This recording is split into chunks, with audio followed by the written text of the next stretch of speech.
If it's Monday, President Trump says Russia and Ukraine will begin permanent ceasefire negotiations immediately after speaking to both President Putin and President Zelenskyy by phone following a deadly weekend of massive Russian drone attacks. Plus, former President Biden is diagnosed with an aggressive but potentially manageable form of prostate cancer that has spread to his bones. What we know about the diagnosis and the reaction to the news as Biden and his family consider treatment options. And Wall Street and the White House shake off a major downgrading of the U.S.'s credit rating as Republican lawmakers and the Trump administration plow forward with a massive spending package.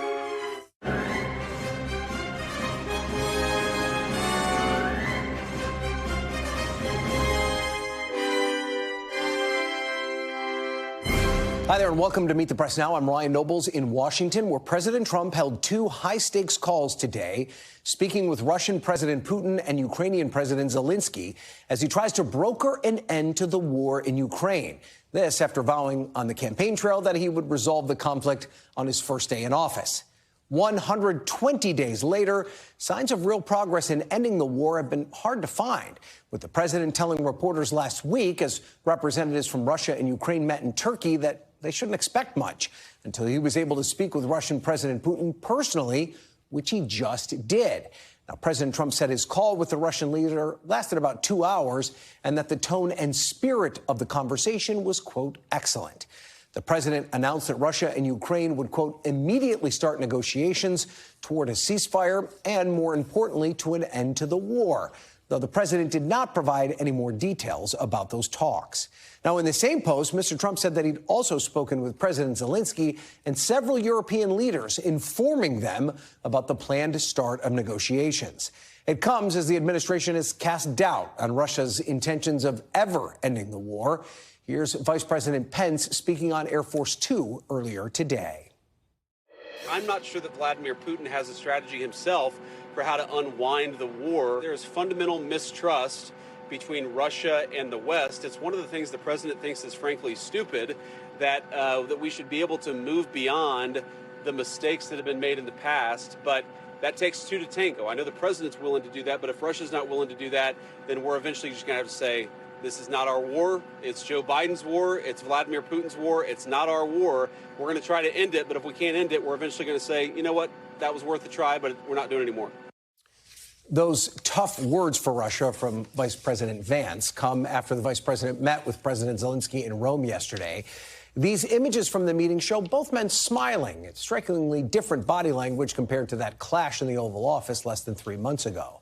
But even as the Trump administration tries to engage in meaningful ceasefire negotiations, Moscow is not slowing down its attacks on Ukraine. Over the weekend, Russia launched 273 drones, making it the war's single largest drone attack on Ukraine, according to Ukraine's Air Force. Joining me now, NBC News White House correspondent Yamiche Alcindor, NBC News Chief International Correspondent Keir Simmons. Also with me is Elise Labott, Edward R. Murrow Press Fellow at the Council on Foreign Relations and the host of the Cosmopolitics podcast. Yamiche, let's start with you. Does it appear that we're any closer to a ceasefire in Ukraine after these phone calls today? Look, it's a good question. President Trump has said that, quote, nothing could really go forward unless he spoke directly with President Putin. So it seems that means that there's a step in the right direction. But the president is also saying that, look, things are early. It's not clear whether or not this ceasefire is actually going to be negotiated. He said that both parties, both Ukraine and Russia, are now going to be talking to each other. And he also said that the Vatican has offered and noted that the Vatican has offered through the new Pope Leo XIV to be a place to host these negotiations. But I just don't think it's clear whether or not this 30-day ceasefire that European leaders, that the President Zelenskyy is pushing for, whether Putin is at all interested in that. And it's also really interesting that President Trump has really gotten a little bit more tougher on Russia. That, to me, shows that maybe he's trying to push Putin into making a deal here, but it's not clear just how far things are going to go and whether or not these talks are really going to lead to anything just yet, Ryan. And do we have any idea, Yamiche, just what role the United States will play in these negotiations? The president making it clear in his post that Russia and Ukraine are going to start talking. But will there be a role for the United States in this process? Well, it's an interesting thing that you asked, because I was rereading his post, and it was a long post. But in part of that post, he said that the two were going to be talking, and that it was really that the conditions for that have to be negotiated between the two parties, as it can only be. So he's sitting there saying Russia and Ukraine need to talk, and this really needs to be worked out between the two of them. Of course, the United States is going to continue to be part of this, but the president is indicating that these two countries really need to get together and have that conversation. Of course, President Zelenskyy has said multiple times that when he and President Putin have kind of tried to come up with a deal, that President Putin has broken pretty much every single deal. So it's clear that he also wants the United States and NATO to be part of those negotiations, Ryan. And another kind of interesting wrinkle in the president's post this morning, Yamiche, was that he is talking about potential trade deals between the United States and Russia. This comes at the same time that he was also threatening new sanctions against Russia, which would be diametrically opposed to each other. How does the administration square these two things? Well, in talking to White House officials, they really say that this is both a carrot and a stick sort of negotiation. The president does want to, and is continuing to say that he could put sanctions against Russia if he doesn't think that things are moving fast enough when it comes to peace talks and ending the war in Ukraine. But he's also saying over and over again that he wants trade deals with any single country that comes to the United States. This is a big priority for him. So they're saying, these White House officials are saying, it's not surprising that he's talking about having trade talks with Russia. The president overall wants to reset the relationship that the United States has with Russia. I should also point out that the president had said that Ukraine could benefit from a trade deal in rebuilding its country. So you can see there that the president is just really trying to eke out these trade deals as they happen. Yeah, always thinking about the deal to be had in any situation. All right, Yamiche, thank you for that. Let's get the view from the other side of the Atlantic. Keir, what are officials in Moscow saying about the call between President Trump and President Putin? Well, President Putin, Ryan, was the first out to talk to the media, talking to his own media, but knowing, of course, that though it was Russian state media, it would be shared pretty quickly. He, too, had a very kind of friendly, positive readout of the call. To say the Russians say that they called each other by their first names, that President Putin began by congratulating President Trump on the birth of a grandchild. So that's all well and good, but ultimately, while President Putin says that President Trump talked to him about there needing to be a ceasefire, he didn't agree to a ceasefire. Neither did he agree to meet with President Trump in person. And remember, it's just days ago that President Trump was saying that that was what was needed. And he, again, even in the interview with the Russian state media immediately after the call, repeated that Russia wants to see the root causes of this conflict addressed. And by that, he means that Ukraine should be largely neutral, that Russia should gain more territory than it already holds, a whole number of things that the Ukrainians aren't going to sign up for. So President Trump is putting a very positive gloss on this. But ultimately, if the idea is that the two sides, Russia and Ukraine, are going to get into a room and sort of hammer this out between each other, there is an ocean between them, and it's very difficult to see how they're going to come to an agreement. And President Trump is saying that the negotiations are going to start right away, but we don't have any sort of tangible timeline, right? Nothing's been scheduled, right? Yeah, it's a bit odd. Yeah, it's kind of odd. The true negotiations began on Friday because President Zelenskyy agreed to go to Turkey to meet with President Putin. President Putin had said there should be direct negotiations. President Putin didn't come, and he did send a delegation. Now, they didn't walk out of the room. The whole thing didn't collapse. They agreed, for example, to exchange 1,000 prisoners on each side, which is the most that's ever been exchanged during these 3 years of war. So there were positives, but they equally didn't agree to a ceasefire, and they didn't come to terms. Again, the issue here really is that the Russians and Ukrainians are in very different places. The war grinds on. On the Russian side, for example, they still are able to funnel troops, funnel new recruits into their military. And although that may not be the case in years to come, for now it is. And that, therefore, means President Putin, he's openly stated this, thinks that he can gain on the battlefield as well as in negotiations.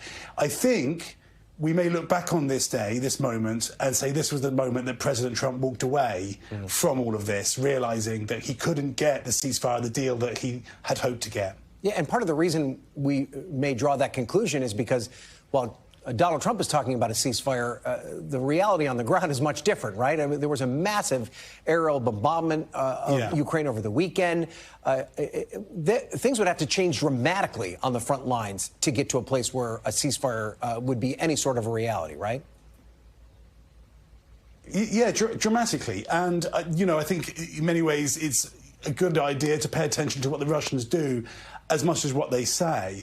But they say very openly that they do believe, and President Putin said it in an interview just in the past days, just before this call, he says very openly that he believes that Russia can achieve its goals militarily as much as it can potentially achieve its goals through talks. So what effectively he is saying, and he has been saying this the entire time, is that he hopes that the talks can achieve what he wants.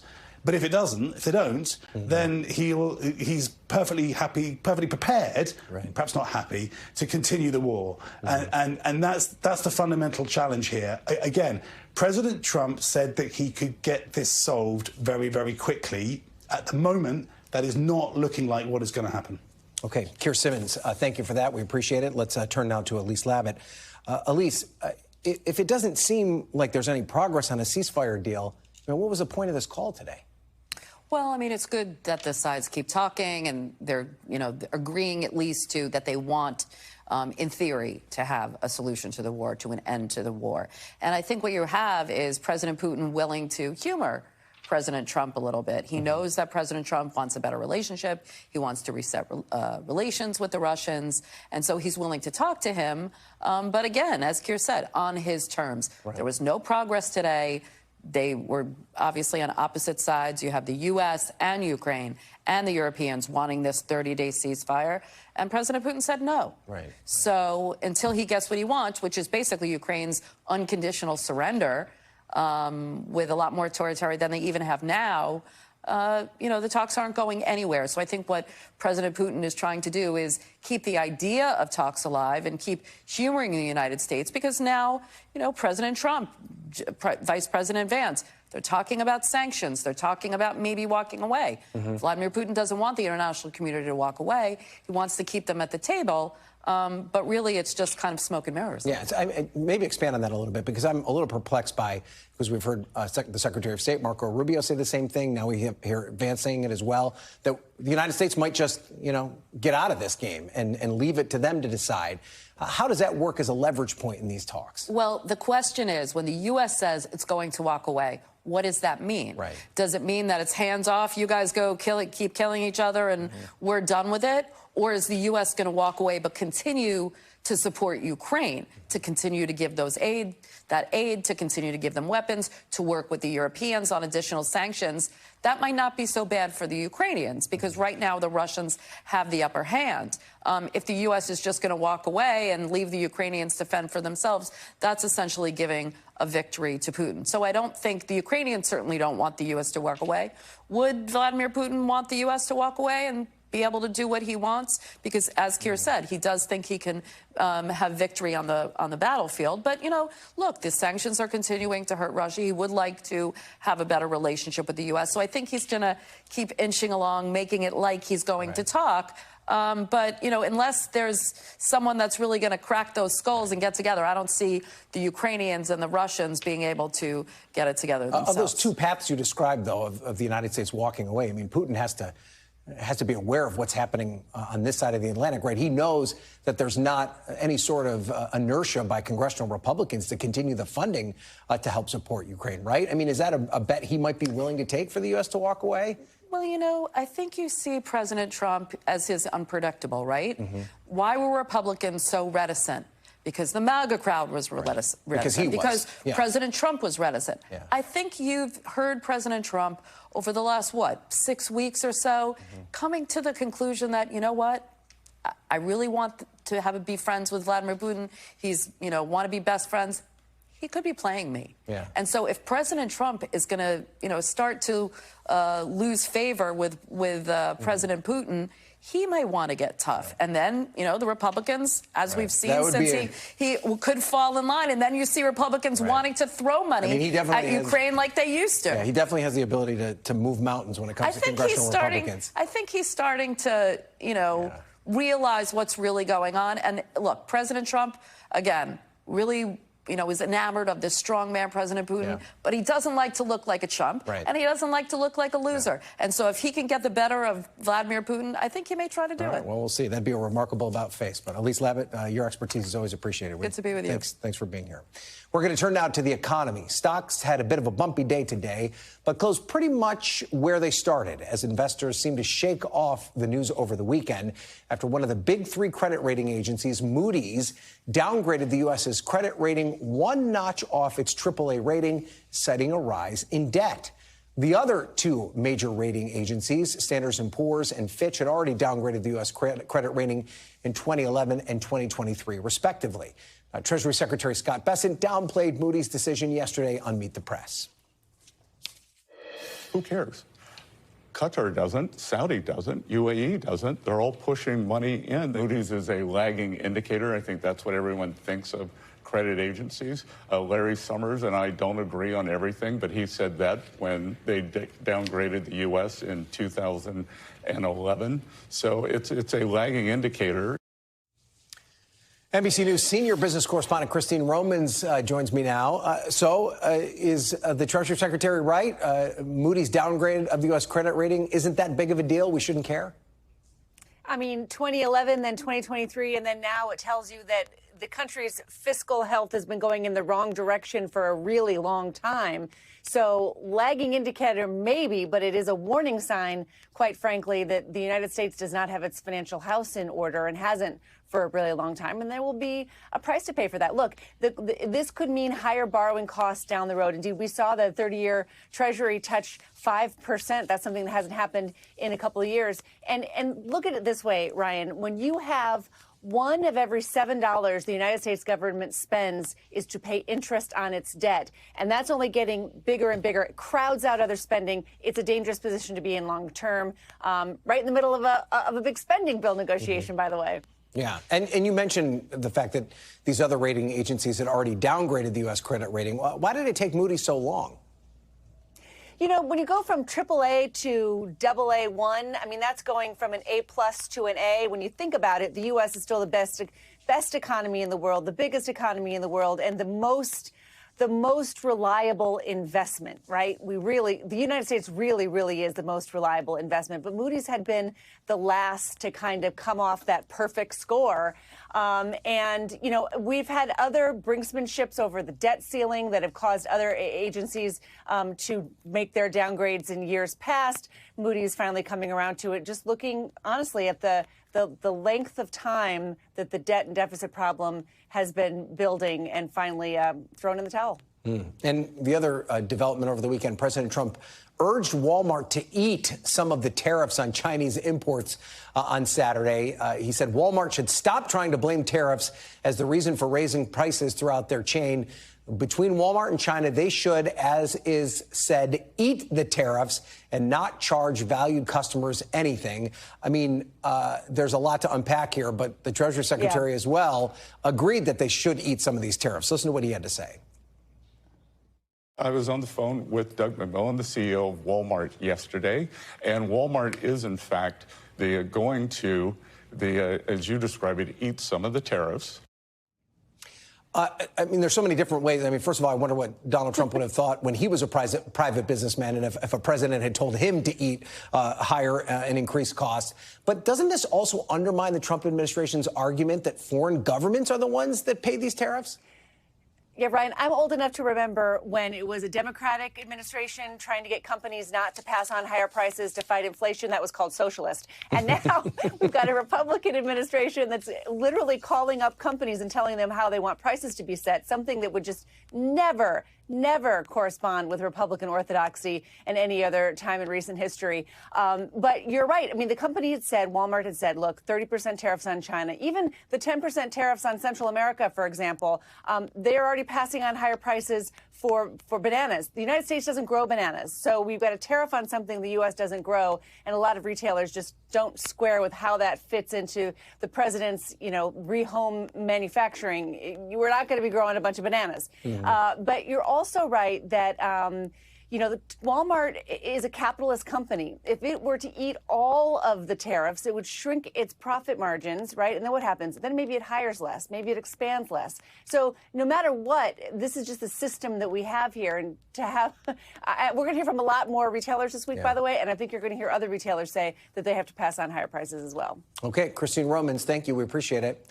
Coming up, former President Biden addresses his diagnosis of an aggressive form of prostate cancer for the first time. We're live in Wilmington, Delaware, as the Biden family considers its next steps. Plus, President Trump's massive legislative agenda in Congress takes a big step forward after a group of conservative hardliners withdraw their opposition from a key vote. But they're not fully on board either. We have the details. You're watching Meet the Press now.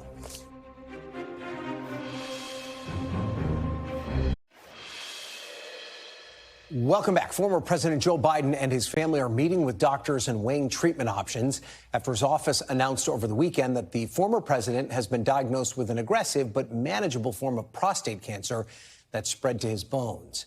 The former president tweeted about the diagnosis this morning, writing, "Like so many of you, Jill and I have learned that we are strongest in the broken places. Thank you for lifting us up with love and support." It also comes a day before the public release of a new book detailing Biden's failed re-election bid and the concerns about his potential cognitive decline while in office.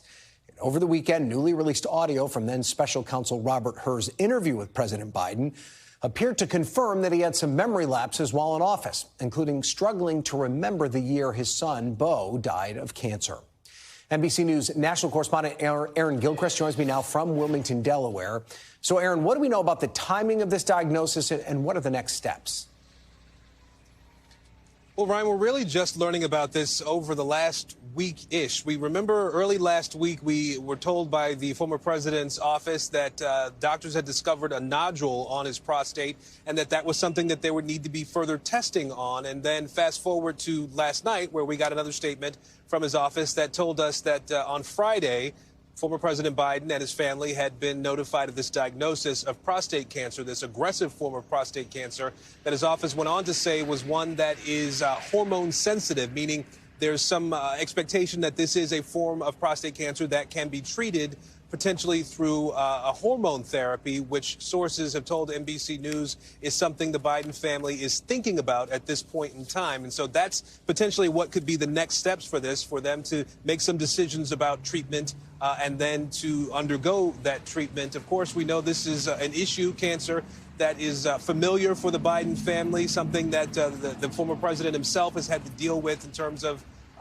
some skin lesions that had been removed at least once in the past. And obviously, you mentioned Beau Biden, the president's elder son, who fought brain cancer and died back in 2015. And so this family is one that has had to deal with these sorts of health concerns on more than one occasion, Ryan. And now the president himself, the former president himself, is having to deal with this.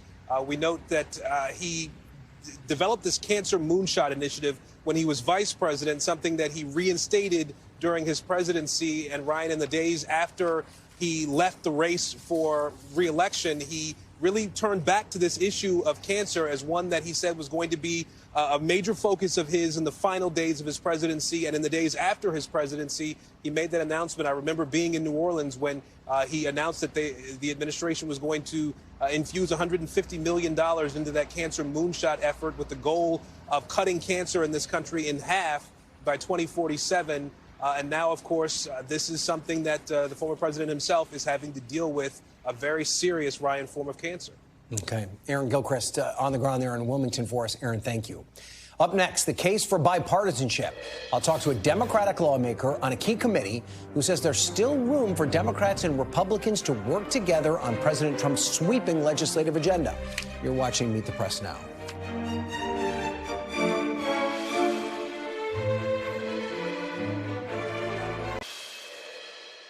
Welcome back. It looks like President Trump is finally ready to put some muscle behind his embattled agenda in Congress. Sources tell NBC News that President Trump is expected to attend the House Republican conference meeting tomorrow morning on Capitol Hill. This comes after the House Budget Committee advanced his sprawling legislative package late last night after some internal sniping and drama. The 4 Republican holdouts from last week who tanked a key vote in committee switched their vote to present, allowing the bill to advance and setting up a Rules Committee meeting that's scheduled to start at 1 a.m. on Wednesday. It's not clear what, if anything, those hardliners were promised by leadership to change their votes. But one holdout told NBC News that he expects work requirements on Medicaid to kick in sooner. What changes are confirmed that you've secured? Took the delays out of the work requirements. The Medicaid kicks in early, I think two years that they'll have it. The work requirements were a big deal. We were excited about that. Now, to be clear, that's not actually in the bill right now. This was just a handshake agreement that was made to get those hardliners to vote present. So there's still a lot of work to do. As of right now, the president's mega bill doesn't appear to have the votes to pass the full House, and we're not even talking about the Senate yet. Speaker Johnson is contending with moderate Republicans who are squeamish about how the bill handles Medicaid and the state and local tax deductions. And House Freedom Caucus members, meanwhile, want more spending cuts. Joining me now is Illinois Democratic Congressman Brad Schneider. He is a member of the Ways and Means Committee. He's also chair of the New Democrat Coalition. So, Congressman, let's first start with the big picture here. You are on Ways and Means, so you're dealing with the tax portion of this big bill. Do you have any idea what's in the tax and spending package right now, or is this still a moving target? Well, I know what's in it now. It's what came out of the Ways and Means Committee last week, and it's legislation that will knock 14 million people off of Medicaid. It will add $5 trillion to our debt if the cuts are made permanent, and it's doing nothing to give relief to folks in states like Illinois, New York, California, who are being taxed, basically double taxed on the cap with the SALT deduction. So I know what the problems are. Ways and Means Democrats tried 38 times to offer amendments to try to convince the Republicans to not increase the debt by $5 trillion, to not knock people off of Medicaid, to try to move forward with a bill that has bipartisan support. There's just no interest to do that. Yeah, and you would probably indicate with the president coming tomorrow morning, Republicans can theoretically pass this whole agenda without a single Democratic vote, and that seems to be the course that the president would like them to take. But are Democrats like you waiting and hoping that this deal may fall apart, that the Republicans won't be able to pass it on their own, and then they come to folks like you to try and work on some sort of bipartisan path forward? Sure. I mean, the hope is that we could find a path that would put working families first, would help families who are trying to pay for their kids' education or keep a roof over their family's head, put food on the table, that we're helping those families and giving them the relief that they deserve, rather than giving massive tax breaks to billionaires like Elon Musk and President Trump's children. That's what we're hoping for. What we saw last week in Ways and Means, Energy and Commerce, the Agriculture Committee, is there is no willingness to even work with Democrats. It's a Republican-only bill. And this is the problem Mike Johnson then has, because there are at least a dozen Republicans who've said we will not support the draconian cuts to Medicaid that are going to knock 14 million people out of health care. And there's people like the Freedom Caucus, more than 30 members, who are saying we want to accelerate those cuts and take even deeper cuts. So have you had any conversations with some of your Republican friends on the side saying, I'm here waiting for you if this thing falls apart? Well, yeah, I've had conversations on the side. I've had conversations in public. If the Republicans are unable to pass what they're trying to do, which is putting the burden on working families to give the benefits to the billionaires, if they want to instead put the focus on moving our country forward, creating a stronger economy, clearing obstacles and opening up paths of opportunity, we're ready and willing to work together. I want to put up what the ranking Democrat on the Ways and Means Committee, Richard Neal, told Semaphore about the tax provisions in this bill. He said we could reach a deal with them on probably 98% of all of this. We just object to the idea that the rich aren't paying more. Is that true? Are you in agreement in 98% of the tax provisions in this package? Absolutely. In fact, it's estimated if you extended the 2017 tax cut for 98% of Americans and only took at the top rates, people making over $500,000 a year, that income over $500,000, taxed it at the rate we had 5, 6 years, or I guess 8 years ago now. This was a rate that helped us balance the budget when President Clinton was running things. We could achieve most of what we're trying to accomplish on both sides. but the Republicans are insisting with a bill that's going to add $5 trillion of debt in the next 9 years. They're playing all kinds of gimmicks rather than 10 years, using 9 years as an example. And if you take this out to 30 years, a child born today will incur $45 trillion additional debt because of the actions that Republicans are trying to ram through in the middle of the night. As you mentioned, the hearing's going to be at 1 in the morning. Last week, the hearings were all through the night. I want to turn now, sir, to President Biden and his prostate cancer diagnosis yesterday. This is what Vice President Vance said today. Take a listen. Look, I will say, whether the right time to have this conversation is now or at some point in the future, we really do need to be honest about whether the former president was capable of doing the job. And why didn't the American people have a better sense of his health picture? Why didn't the American people have more accurate information about what he was actually dealing with? This is serious stuff. Do you, sir, feel like you had an accurate picture of President Biden's health while he was in office? Look, I was one of the first people after the President Biden's debate performance last June to call for him to pass the torch to the next generation. I think that was the right thing to do. Should he have done it sooner? We can have that debate, and maybe the outcome of the election in, last November might have been different. I can't change history. What I can do is look to the future. And if I look to the future, if I look what this administration is doing, putting small businesses on the brink of bankruptcy with here again, on again, off again tariff news, putting people, families at risk of losing health care, taking whole communities and putting them with uncertainty of what's the future going to be on a day-to-day basis. We need to look to the future. We need to make sure that the Democrats take back the House next November. My focus is one number and one number only. We need to get at least 218 Democrats elected next year from November. Yeah, no, and I appreciate that you want to focus on the future, but in order to win re-election, to win back the majority in the House, don't Democrats need to reconcile with this question of the lack of trust that may exist with voters now about President Biden's term in office? Don't you have to go back and understand exactly what mistakes were made and then be honest with the American people about how you handle that going forward?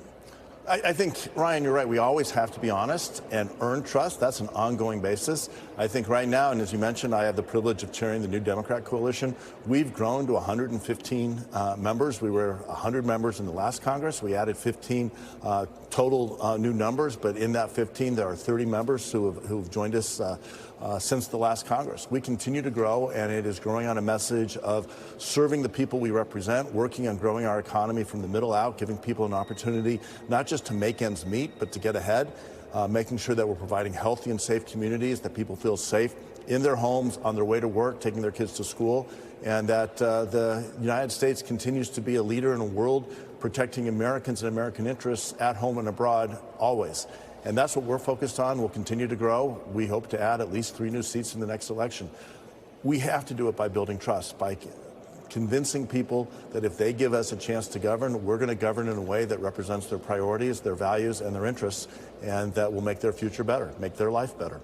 And finally, let's talk about your home state of Illinois. You've got a pretty hot Senate race there. I think you're one of the only Democrats not running in that Senate race. But one of your colleagues, Lauren Underwood, is reportedly thinking about getting into an already crowded field, which has a couple other of your House colleagues. Would you advise her against a run? Do you think Democrats need to coalesce behind someone? What's your thought about how this I'll Senate tell you will play exactly what I told Lauren. Whatever she decides, I will tell her it's the perfect decision for her. She's got to make that decision herself. She's a wonderful colleague. I like working with her in the House. I hope I have the privilege to continue to work with her in the House. The folks who are running for Senate, Robin Kelly, Raja Krishnamurthy, and Juliana Stratton, are all wonderful servants to the people of Illinois, and it's been a privilege working with them. I know that whoever wins this race, the people of Illinois will be well served. Very diplomatic, sir. I appreciate that. You have a very big job ahead of you in terms of your chairmanship of the New Democrats and everything else. Congressman Brad Schneider, thank you so much for being here. We appreciate it. Thank you. After the break, lost and found inside the Democratic Party's push to find its footing with voters and reboot its messaging while it reckons with its former leaders past and present. The panel is next. You're watching Meet the Press Now.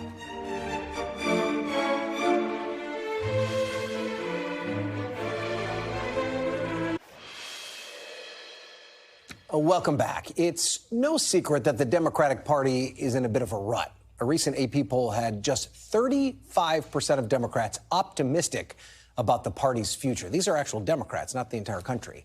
A new Time magazine cover piece talked to several Democratic lawmakers that agree the party kind of needs a rebrand, but uncovered some disagreement on exactly what that looks like.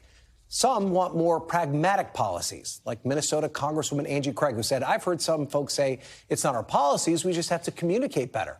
It actually is our policies that swing state voters aren't with us on. Meanwhile, Texas Congressman Greg Casar is pushing for a more progressive form of economic populism. He said the Democratic Party needs to make as our central message that our goal is to break the unholy alliance between corporate greed and corrupt government. Joining me now on set is Jasmine Wright, reporter at Notice, former New York Democratic Congressman Joe Crowley, and Republican strategist Doug Heye. So, Jasmine, you know, for the last 6 months, Democrats have been saying that they need a brand overhaul, but it doesn't seem as though they're on the same page as to exactly what that overhaul is. And that's why that overhaul is not happening. I mean, the Democratic Party is so big, and they just don't have a unifying voice to tell them which way to go. And so you have all of these smaller members trying to say, go this way, but it's not working. And I think you're seeing that reflected not just in polls, but just how people are feeling. I mean, I know we're kind of past those town halls where people were kind of screaming at both the Republicans and the Democrats, but we're going to see that again when the next recess happens, because still the folks who I talk to across the country are not happy with the Democrats. They're not feeling that they're pushing back enough on what Trump is doing in office. Is part of that because they're in the minority that it's hard to find a unified leader to get behind because they really don't have any power? Yeah, I think I think that there are a lot of fathers for this fault, to be quite frank. But I think the reality is that they're really just waiting, and by they I mean the Democrats are just waiting to see what their message is to run on for 2026, and maybe that will be the unifier, not just a singular person, but you know, voters want to hear something now. Yeah, and Joe, when I think about what Democrats are against, that's pretty easy. Going all the way back to 2016, you can say they're against Trump. It's been a little bit harder to define what they're for. Is that going to be one of the central questions they're going to have to answer in 26 and 28 and beyond? I think it's a residual for the last election, actually. I think that Democrats, we have a tendency to get behind every issue. That's the perception. But we're also perceived as standing for nothing. And I don't think that's fair. I just think that that's how that's been perceived. I think it's reflective in the poll numbers as well. But I believe in Angie Craig's positioning on this. I do think we have to, you know, winning middle America is not like winning New York City, Chicago, or L.A. or San Francisco. It's a completely different world. And what I will suggest is this. We don't necessarily need to have a person, although I think that's starting to take shape now with the primary already starting for 2028 and more. We have to win these individual districts. All politics is local. And so, look, it'd be better if we had that person we could rally behind. But at the same time, we have to go out and we have to win those seats. And the messaging has to be clear. And I think it should be, you know, affordable housing. It needs to be lower health costs. It has to be about national security. And you can incorporate into that the border. So I think there are ways we could talk about securing the border, but also have a more generous attitude towards immigration. Doug, I want to put up what New York Democratic Congressman Pat Ryan said in the timepiece. He's thought to be a rising star in the party. He said, if you're talking about conservative or liberal or progressive or moderate, you're missing the whole effing point. We don't swear on this show, guys. It's not progressive or moderate. It's status quo versus change. It's for the people or for the elites. Is that a strong message? I think a lot of that is true. And I go back to Jasmine's point that Democrats are going to figure out what their issue was. So when I see a Time magazine cover that says, you know, the Democrats are out to lunch or whatever, I'm reminded of 2009 when the cover of Time magazine had the Republican elephant logo and said endangered species. Right. We didn't have our issue. Right. We didn't have our candidate. Right. It was the Obamacare vote going through the House. Thank you so much. That gave us something to run on. Right? And not that Democrats can sit back and depend on Trump to make a mistake or whatever, but these things come because there are reactions. And if Democrats can then harness that, not that they're going to win 63 seats, what happened in 2010 was an anomaly, but this pure angst that they have will go away. But it's not going to be the issue of democratic socialism. That's what I want to be clear about. That's why I side with the Angie Craig position on this. I don't think America's ready for socialism, nor does want it. The DSA, or the Democratic Socialists of America, which some members of our party, our caucus, align themselves with. I don't think that's the right message for the general election. I don't think you're hearing any of that from the people running, except for maybe Bernie Sanders if he decides to run. But they're drawing 30,000 people. Bernie Sanders drew people last time, and he still didn't win. Yeah, I mean, Bernie Sanders is always going to be Bernie Sanders. He's always going to draw huge crowds, and he's always going to draw a lot of money. Obviously, AOC is moving into that wing. We'll have to watch her, see how she moves in the next 2 years. But I mean, just honestly, like, who is the Democrat Donald Trump? We don't know. It's probably, there is none. It could be somebody we're not thinking. Sure, there may not be one, but I mean, can they get close? Right. But it could be somebody we're not thinking about right now. I mean, nobody in 2014 or 2015 was thinking that Donald Trump was going to take the political world by storm. Is there someone out there that we're not even thinking about? I think you start with the midterm elections. If you're a Democrat, your goal should be what Republicans did in 2010. When John Boehner won to become Speaker, the Obama legislative agenda was over. If you're Democrats, you want to win the House first and worry about that later, especially if you work in the Capitol and all these other governors are trying to position themselves. You have a job at hand, and that's what the DCCC is trying to do. More. I think Doug is absolutely right, even though we're in different parties. We have to win the House back. We're desperate to win the House back. And I don't think you need a national figure. I think that we can do this with issues, speaking to that constituency as to where they are at that time. And every state is different. Every part of the country is different. And we have to meet the people face to face with them on their terms. So we talked a lot about the disagreements within the Democratic Party. But, Doug, aren't there some in the Republican Party as well that Donald Trump in some ways kind of papers over because he's kind of like their ideological center? Everything flows there. But when you get outside of Donald Trump, isn't there some fissures there? But whenever you have a president, they paper over the differences within the party because they can invite you to the White House. They can come to the Capitol for a big visit, as Trump is doing tomorrow. That's a real weapon that he has, that Democrats had when Obama was president, to some extent for Biden as well. But, yeah, there are rifts, and there are going to be. That's what's playing out in the Capitol right now. But ultimately, it's going to be Donald Trump's job to get those members who are difficult right now, to get them to yes before we go to the Senate and do this whole process over again, because it's going to be a long headache. We do have to talk about the situation with President Biden and his health. Obviously, this new book is coming out, Jasmine. New revelations. We have the audio from the special counsel investigation. Now this cancer diagnosis. It seems like Democrats want to move on from Joe Biden. You heard my interview with Congressman Schneider. He's like, I'm thinking about the future. Can they move on without fully adjudicating everything that went wrong in the lead up to President Biden getting out of the race? Well, I think they're certainly going to try.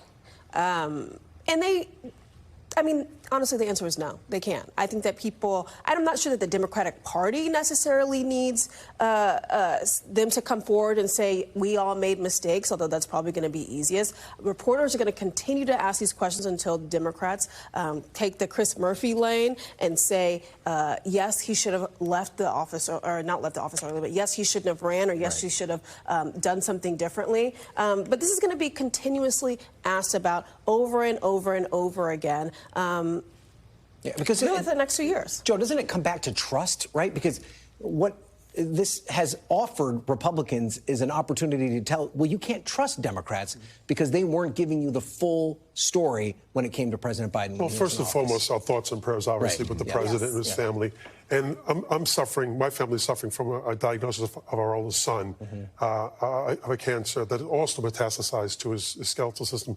And the president, like no one else could, when he reached out to us, the empathy and the sympathy that he had for us, because his family has suffered multiple times, including himself, from this in the past. But interestingly enough, we know about his prostate cancer because they have been transparent. They didn't have to come out and say anything at all if they didn't want to. Right now, at this point, I think they have been transparent. Where I do think we broke down was that after the president passed his major legislation, the CHIPS Act, the IRA and other acts, that he continued to tack to the left. And that was an indication, again, that he wanted to run for re-election. It was trying to avoid a primary. And that's when the mothers and fathers of the party should have said, I thought you were going to be a bridge, and not run again, you know. And that's where I think they missed the opportunity. Republicans aren't going to let this go, though, are they, Doug? No, absolutely not. And, I go back to the midterm elections where Republicans so mishandled the expectations game, right? We talked about the big red wave, and then the red wave wasn't big enough. We had to talk about the red tsunami. So when we win back the House, the Democrats threw the party. And if at that party, that Thursday night after the election, Joe Biden had said, basically, thanks so much, I'm gone. Lived up to what he promised. Exactly. We could have a very different history. All right, we got to go. Thanks, guys. Jasmine, Joe, and Doug, we appreciate you all being here. Still to come, new reporting on how a legal vetted Venezuelan refugee with no criminal record was deported to one of El Salvador's supermax prison. His mother spoke to NBC News exclusively. That story is next. You're watching Meet the Press Now.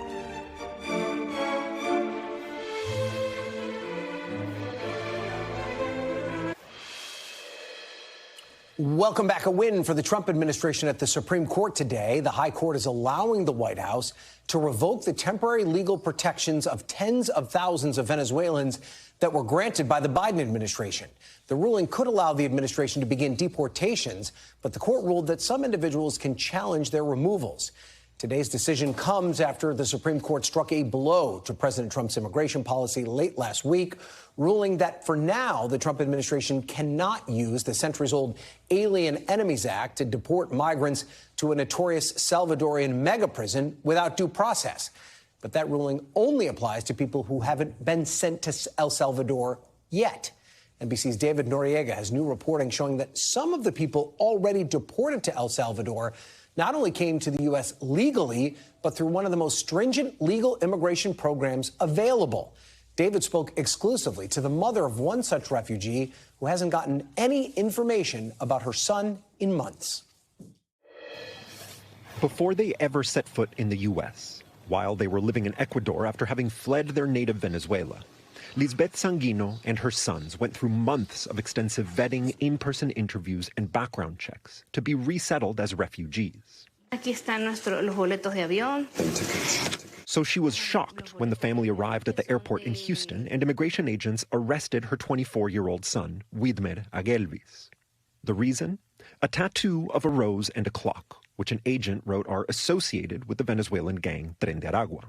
Experts say Tren de Aragua does not use tattoos as markers of membership, and government documents show Agelvis had no criminal record or other evidence linking him to the gang. My son, Sanguino says, is not a gang member or a terrorist, so she hired a lawyer to prove that in immigration court, due process that was cut short when Agelvis, with no court hearing and no warning, was sent here to a notorious supermax prison in El Salvador designed to lock up gang members and terrorists indefinitely with no contact with the outside world. He's one of hundreds of men deported to the prison under the Alien Enemies Act, which Trump officials justified by calling them a threat to the nation. Our job is to send the terrorists out before anyone else gets raped or murdered. But lawyers advocating for the families say most of them aren't gang members at all. The majority of them have no criminal record and have no indication, really, that they're part of this Tren de Aragua that the government says that they're an integral part of and that they present a danger to the United States. Through government documents and interviews with lawyers and families, we found that at least 3 of the deported men, including Agelvis, had been carefully vetted to come to the U.S. under the Refugee Resettlement Program, a process for people fleeing war and persecution.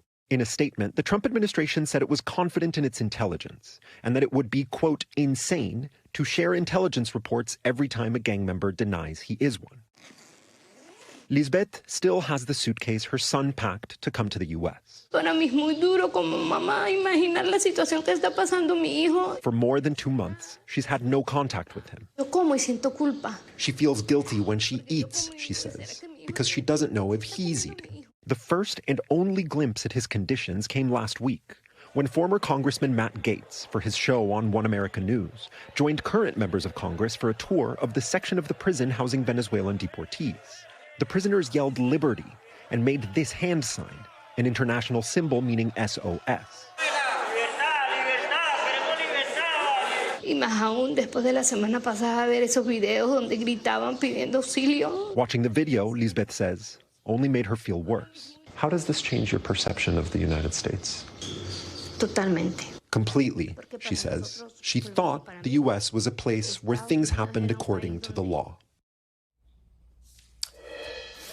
And NBC News correspondent David Noriega joins us now. And interesting there, we saw in your piece, David, that we did get a bit of a glimpse into this mega prison through former Congressman Matt Gaetz' TV show last week. What's been the reaction to those images showing prisoners yelling for liberty and then signaling SOS? Yeah, Ryan, so we had seen inside Secot before, but never inside the specific wing that houses these deportees from Venezuela. And this is very significant. It's hard to overstate how surprising this was, both to members of the press, like such including myself, who have been asking for months for access to that wing of the prison with no success, but mainly for the lawyers and the loved ones of the men who have been held there completely incommunicado with zero contact with the outside world for more than 2 months. The fact that these lawyers and families have been filing innumerable legal briefs in the American court system and in the Salvadoran court system, asking for these men to have access to counsel, access to their families, asking for proof of life, information about their conditions, with no success, and could only get a very limited, very narrow glimpse at how they're doing through a video that was put together by a former congressman with a relatively recent TV show to these lawyers and family members, just illustrates how unusual and how difficult this situation is, particularly when you consider the issue that's really at the core of this, which is due process, the fact that these men never had a chance to contest the claim that they're gang members. Ryan? Okay, David Noriega, thank you so much for bringing that reporting. And we'll be back tomorrow with more Meet the Press Now. But the news continues here on News Now with Hallie Jackson right now. Thanks for watching. Stay updated about breaking news and top stories on the NBC News app or follow us on social media.